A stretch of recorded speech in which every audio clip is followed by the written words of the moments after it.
So po mga ka-5-9 and have a blessed day po sa ating lahat. So ngayon po yung topic po natin ngayon is about po dun sa kadalasan na nangyayari or talagang hindi maiwasan o most hindi na makawala ito sa magiging sakit ng mga security personnel lalo kung ito'y naka-duty.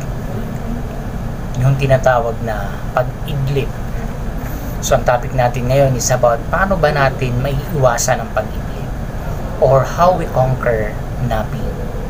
Kasi alam po natin, ang idlip isang napalaking violation din po yan ng mga security personnel kung naka-duty. So may mga previous vlog din po tayo dyan, pero another recap kasi po ito yung talagang dapat higit na dapat pakaiwasan o labanan o i-conquer, sakupin ng buo yung antok na yan. Kasi unang-una po, we are security. Alam po natin especially night shift po ito na talaga namang ang tao natural natutulog sa gabi. Nature po ng tao yan. Pero tandaan po natin as a security personnel, trabaho natin ang gabi. Nasa tayo sa gabi, so alam natin yung consequences. So meron naman tayong mga tinatawag na pagpapahinga. May mga break naman yan. So gamitin natin. So una, paano ba natin lalabanan? Kasi kung hindi mo alam, una, alamin natin ano ba yung ugat ng antok na yan, ng idlip na yan. Ano ba yung naging cause? Ba't ka inaantok sa duty? So tingnan mo muna yun. Kasi kung gagawa tayo ng solution despite we do not know what is the root of the problem, mahirap pong solusyonan yan. Parang sakit din yan eh. Hindi mo alam yung sakit-sakit, inom ka ng inom ng gamot o yung tinatawag natin self-medication. Yung iniinom mo palang gamot against dun sa sakit mo, lalong lalala. So dapat magpa-consult muna tayo, di ba? So aalamin ngayon ng doktor, ano yung problema mo? Bakit na mahina ang katawan mo? So bilang security guard, alam natin yan bilang mga security personnel, ano yung dahilan bakit tayo inaantok during our tour of duty. Sa simula siguro pag bago ka lang, maninibago ka, given. Pero yung taon ka na, ilang buwan ka na dyan, tapos antukin ka pa rin. Para naman yatang hindi mo minamahal ang trabaho mo. Maraming ganyan. Binabaliwala nila, tinitake for granted nila ang antok na hindi natin alam, kaya napapahamak ang security personnel. Bakit natin pakinggan? Which is totoo naman, namamatay ang gwardiya. Kasi dahil sa antok naman eh. Ang mga intruders, kung bakit nakaka-penetrate yan, na nakukompromise yung buhay ng security personnel. Dahil lang naman sa negligence ng guard eh. Una yung antok na yan. Excuse me, ang magnanakaw, hindi naman papasok yan pag ang guard. Ano yan eh, alert eh. As may baril pa, takot na lang yan. Diba? So ang isipin yan, pag ikaw nakakuha sila ng time sa'yo, na tulog ka dyan, papasok, lalapit sa'yo, nakahanda na yan. Diba? So bakit tayo gagawa ng alam naman natin na pwede namang iwasan? Excuse me. So unang ugat po niyan is ganito. Lifestyle. Ano ba yung status ng buhay mo kapag ikaw hindi naka-duty? Baka mahilig ka sa gaming. Inom dito, inom doon, lakwatsin to, lakwatsin doon. Pag out, hindi matutulog. Kasi isipin, nakakaintip naman ako sa trabaho. Iyon ba yung rason natin? Dapat po hindi eh. Kasi isipin mo, ang buhay mo nakasalang-alang dyan. Diba? O, hindi matulog, magpahinga. May rest day naman. Pag rest day, tsaka ka gumana, tsaka ka mag-inom. Diba? Sa iba nga dyan, iba man nakikilala kong security na talagang may pagmamahal sa trabaho at mahal ang pamilya, halos hindi na gumagala eh. Ipapahinga na lang nila. Ayaw na nga mag-rest day kasi sayang nga naman isang araw. Kung bakit yung iba may pamilya na pero hindi pa rin maalis sa kanila yung ganong sistema. So mahal ba natin ang pamilya natin? Diba? Kasi kung mahal mo, dapat makikita sa trabaho mo yan eh. Antok pa lang po yan ha. Kasi ito yung dapat natin maiwasan eh. Diba? Ano yung dahilan? Yun nga, baka masyado kang gala. Kung hindi man, ito yung number 1 talaga na nagiging dahilan. Addictus sa cellphone. Excessive using of cellphone. Yan. Pag out, sige, cellphone, ganyan, ganito. Sa duty kasi ang ibang mga guard, may mga cellphone. Sa duty, yun, sige. Siyempre, aantokin ka talaga, mapapagod yung mata mo, pati yan, kamay mo kakapindot, so aantokin ka. So, dapat disiplina talaga. Diba? Isang tabi ang cellphone na yan. Hindi naman kailangan, tsaka ka mag-browse pagka-break mo, or, kasi sa amin talaga, bawal ang cellphone during tour of duty. Kaya lang, siyempre, ang iba, di ba iwasan, baka may spare. Sabi ko, wag pahuhuli. Kasi totoo naman ang kasabihan, di ba? Ang mga sabi-sabi na wala namang bawal, huwag ka lang pahuhuli. Yan eh, di ba? Pero sabi nga, ang to balance. Wala kang tanim na hindi mo aanihin. It should be written in the Bible. What you sow is what you reap. Huwag nating masyado kasing gawing komplikado ang buhay. Kaya nating pag-aanin tayo lang ang problema number 1 Ang bisyo, ang gala, hindi naman problema ang bisyo at ang gala na yan. Given that's God's created na maggala tayo. Meron dyan mga pag-inom, pagsaya, pagkain, mga party, pero ilagay natin sa lugar. Yun ang ibig sabihin. Diba mag-enjoy dapat, pero alam mo may pasok ka bukas, ubusin mo yung oras mo kakainom dyan. So ano mangyari kinabukasan? Diba? Okay, so yun dapat tingnan natin yun kasi yun yung mga ugat Ngayon, pag alam mo na yung ugat, ay di iwasan mo na. Diba? Ngayon, kung talaga hindi at nag-aandong naman sa point na talagang nangyayari naman talaga dahil part of ng ang buhay natin, bilang ito, aantukin ka talaga kahit nagpapahinga ka na, may mga ganyan, tinatamaan ka na talaga ng antok. Siyempre, bago ka naman makaidlip, may mga ano yan may mga sign, diba? Na para alam mo, aantukin ka, alam mo, maiidlip ka. Una, siyempre, una yung sign dyan, mag-ihikab-hikab ka na, ayan, sabi ko, aantukin na naman ako. So, kailangan ganito. Andyan yung, ayan na, antok na yan, siyempre, ang hikab na pauwi na sa idlip yan. Ngayon, dapat, alam mo na yung gagawin mo. So, ano yung dapat natin gagawin pagka dumating na talaga to, despite alam naman natin na tayo ay nagpapahinga, talagang dumating yung point, di ba? Siyempre, ang gagawin natin dapat, galaw-galaw. Di ba yung lagi sinasabi? Galaw-galaw, baka ma-stroke. Kasi ang iba, ang ginagawa ng iba, inaantok na, uupo pa, sasandal pa yan, taong masa na. Sabi yan, mga taong masa. Ano ba yung taong masa? Security. Yung mga term ng mga natututunan natin sa taga-security industry. Taong masa. Sabi makamasa. Diba? Parang ganda pakinggan makamasa. Sabi makabayang ka, makapagmasa ka. Pero sa guard iba, taong masa ibig sabihin. Diba? Nang iba yan, sigurado, diba? Masandal tulog. So, ano mangyari? Kasi totoo naman talaga pag napaidip ka, hindi mo alam, makatulog ka na pala. Totoo po yun. Kahit naman sino na, kahit ka naman gano'n, naranasan mo, nunod ka ng TV, di ba, nakasandal ka, nakapikit ka lang, may tulog ka na, hindi mo alam. Ang haba na pala ng tulog. Di ba? So, gano'n din. So, kailangan, pag alam mo, Antoine, huwag ka nang umupo, galaw-galawin mo ng katawan mo. Pag hindi pa break mo, or back up. Yun yung sinasabi sa June number 9, di ba? To call the superior officer in any case not covered by instruction. Inaantok ka, back up, sir, baka pwede naman. Diba? O, anong problema doon? Hindi ka magkakaroon ng violation kung alam mo dapat yung sistema. Kasi alam naman ng iba dyan, ahayaan na, lalo pagka fixed post. Alang CCTV, ay naku po. Kaya po yung mga officer, huwag kayong kakatawag, gumawa kayo ng paraan para hindi makatulog yung mga guard. Kasi ang laki po ng problema.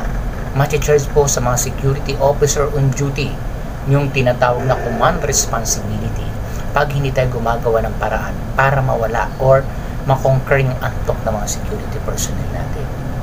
So ano yung mga yon na dapat natin gawin? So siguro isusunod kong vlog na po yung kasi hahaba. So dito muna tayo para labanan yung galaw-galaw man. Stretching ka, gusto mag-push up ka. Di ba yung parang nag-exercise ka, walang problema yun Siyempre alam nyo sa mga ano kanina antok kayo gumagalaw-galaw. Di ba kaysa naman stagnant ka dyan, tulog ka dyan, nakalaylay na yung tuka mo dyan na para kang pinantil na maya, di ba? So, nakakahiya pa sa mga dumadaan sa mga tenant pag nadaanan tayo dyan. Sabihin, ito ba yung mga guard na hinar natin? Nauna pa sa ating natulog, di ba? At saka yung safety mo nakukompromise, delikado. Parang sabi nga, safety first. Nagbabantay ka ng building, tapos ikaw sarili mo, di mabantayan, tulog ka dyan. Anong mangyayari sa building mo? Natigok ka na dyan, pangit yung term, pero it should be happening. Maging realidad po tayo. Real talk, sabi nga. Talagang mamamatay ka. Tutulog-tulog ka dyan, pag may nakadaan dyan ng mga intruders, may mahalagang nakita sa iyo dyan, ay papatayin ka talaga pagka nagising ka dyan. Nakahanda yan. Ayan. So, paano yun nga? Maging alerto tayo, galaw-galaw. So, ano pa yung dapat gawin natin? Make yourself busy. Para maalis yung antok, kasi pag inalagaan mo, hineli-heli mo pa yan, ay kakataka-taka pa ng footprints in the sand. O, nangyari sa'yo? Tulog ka talaga dyan. Ang ganda pa ng tugtog mo, saan ang punta, no? Kidding aside. So, dapat po medyo ilagay natin sa lugar. May care service, paano po yun? May mga files ka dyan, i-files mo. Parang kasi nag-iisip ka gumagalaw ka, hindi ka antok Isa mo na lang, break ko na pala. Laging ganun. Tapos, pagka tapos ka na sa mga mo, pwede ka maglinis-linis niya. Kung hindi naman talaga busy, ano ba naman, punasan mo yung mga rostrum mo dyan, yung mga logbook mo, ayusin mo, i-file mo ng maayos. Nakatulong ka na doon sa area mo, naging malinis pa. At the same time, hindi ka pa inato. Ito dagdag benefits. Kasi iba dyan, katamaran na talaga Kasi pag tamad talaga ang taon, token niya. Huwag ka naman tayo sa atin, di ba? Nung mga time natin mga mag- kung nga dyan, tapakatamad mo, masyado kang, di ba, yung galaw mo na para kang, di ba? So, dapat hindi gano'n. Okay, next, paano pa? Okay, pwede tayo mag-memorize. Kaya mo sinasabi yan, mag-aaral ka dyan sa area mo. Habang ka naka-duty, memorize mo yung 11 general orders, security card scripts, code of ethics, code of conduct, di ba? Ano pa, dapat natin i-memorize mo, especially yung house rules. Ano yung policy sa building ninyo? I-memorize mo yun. Kabisaduhin mo. Dito sa policy, ganito, ganito yan, ganyan. Parang nagre-recite ka in your own. Na para bagang, ito yung ganito, ito yung ganyan. Pag may dumating na ganito, yung gagawin. Pag may mga delivery kami, ganito dapat. Sa pay parking, ito dapat, ganito yung oras, ganito yung bayad. Pagka mga 4-wheel, pag MC naman, or motorcycle, dapat ganito. So, at least natututo ka. Diba? Ang mga unit sa mga namin ganito, kung kayo naman ay residential yan, sa ganitong unit sini nakatira, ganyan, ganito, ganyan. Kung iyan na may commercial, anong unit yung tenant namin sa ganito, ganyan, anong floor, anong unit niya, specific. Diba? Mga facilities namin, nasaan, yung mga special na mga facilities na dapat namin i-check na andun yan sa ganitong floor, ganito, ganyan. Tanungin man tayo, aware tayo. Hindi ka antok natututo ka pa. Ganun dapat ang security. Hindi ito security guard lang. We are security. Ang bigat ng trabaho na ginagampanan natin. Lalo sa mga, kahit naman saan mapa-vacant lot yan or what specific na mga area of responsibilities, napakahalaga ang security kaya tayo hinahir. Kasi mahalagang ingatan. Pero dapat ingatan mo yung buhay mo, yun na standard. Natural, sabi ng company, hindi na kailan sabihin sa'yo yan, ingatan mo guard din ang buhay mo kasi naka-charge ako sa'yo, pag kami nangyari sa'yo, wag naman sana nakundoon. Pati company mako-compromise sa kapabayaan natin, especially our agency. So, kailangan pahalagahan po natin yan. Diba? So, ano pa, para hindi natin maano yan? Yun nga, yung iwasan natin excessive use of cellphone. Itong cellphone talaga, ang ganda-ganda ng cellphone na yan, yan God's created na napakabilis ng ating mga communication. Pero ginagamit natin sa mali. Andyan yung attack, sige, laro dito, laro dito. Kung ano-ano yung pinaggagawa na hindi naman mahalaga. Walang masamang maglaro ka, pero alam mo naka-duty kayo. Diba? Kaya dapat po yung mga officer din dyan, ano nyo dapat, na dapat walang mga cellphone ng mga guard natin during their duty. Kasi imposible hindi yan gumawa ng Ngayon, kung may mga nag-i-spare na yan, please naman, huwag na kayong gumawa ng ganyan para din sa inyo kayo ginagawa ng mga officer yan. Kasi sa amin talaga hindi pwede ang cellphone. Sabi ko nga, huwag kayong pahuhuli na kayo may cellphone. Talagang diretso sila talaga sa agency. Katapat termination talaga. Kasi mabigat namin yan Kasi that is the policy. Policy kasi namin yan.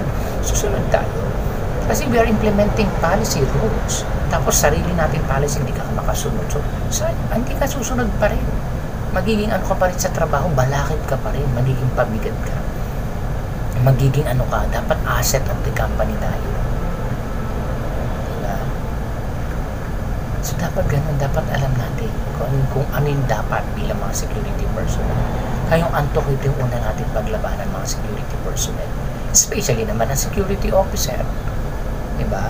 So, dapat i-monitor din, gawa tayo ng paraan. Ano dapat na hindi makatulong yung mga guard natin? Ano yung mga pwede natin gawin sa ating mga detachment para itong mga security personnel natin hindi mapailip during their duty. Hindi naman sinasabi na huwag magpahinga yan. Ipagpahinga, ipag-breakin natin, diba? Pero during the of duty, dapat you must be alert. Diba? Kaya nga malagi si June number 1 to be spatially watch and yung to talk, to walk, to take charge of this post in all company properties in view and protect or reserve the same with utmost diligence. Ang 11 general nandun lahat Lalo sa panggabi yung general order number 11.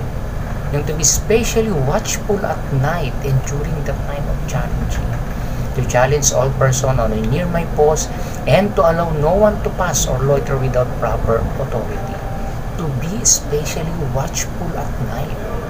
Binibigyang diin na mapagmatsyag lalo na sa gabi. Hindi sinasabi sa gabi lang. Sa araw talagang dapat, pero higit sa gabi. Diba? Kasi maraming pwedeng mangyari pag gabi. Lalo yung tinatawag na patay na oras. Ako ang patay na oras kayo sa amin, inaano kayo na 11 midnight, pero 12 midnight, 11 p.m. or 12 midnight hanggang 5:30 p.m. Dapat dyan tayo mapagmatsyag kasi yan yung crucial time na ang mga intruders nagmamatsyag, buhay na buhay sila sa ganyan. Hindi natin mabiblame yan or maiiwasan yan, pero dapat natin i-conquer na hindi mangyari sa atin. Hindi natin sinasabi sa iba, pero hayaan natin may kanya-kanya, pero dapat tayo muna, anong gagawin ko sa area of responsibility ko? Kasi may isa-iba naman, gabi sa kanila yun, hindi natin alam ano yung sistema doon. Ang isipin natin yung area of responsibility po natin. So yun, kaya kailangan po pahalagahan po natin na higit pagbuti ang ating duty, lalo sa gabi. Ang antok, kaya nating labanan yan. May mga dahilan, yung sinabi ko. At sa mga susunod ko po na vlog, ano yung mga dapat natin gawin, kasi may ginagawa din po ako na para maiwasan yung antok na yan. So at least makapagbigay tayo ng tips sa mga officer to recommend para po sa area ninyo na matulong, kasi ang aim po natin dito is to help all security personnel, lalo yung mga followers na matuto po tayo, kasi napakalaki po tayong ang mga security kasi isang institution na maituturing na ang laki-laki ng ambag sa ekonomiya ng bansa natin. So let us protect and preserve our safety and security. Maraming salamat, and I hope na ito po yung vlog po na to, and God bless po sa ating lahat.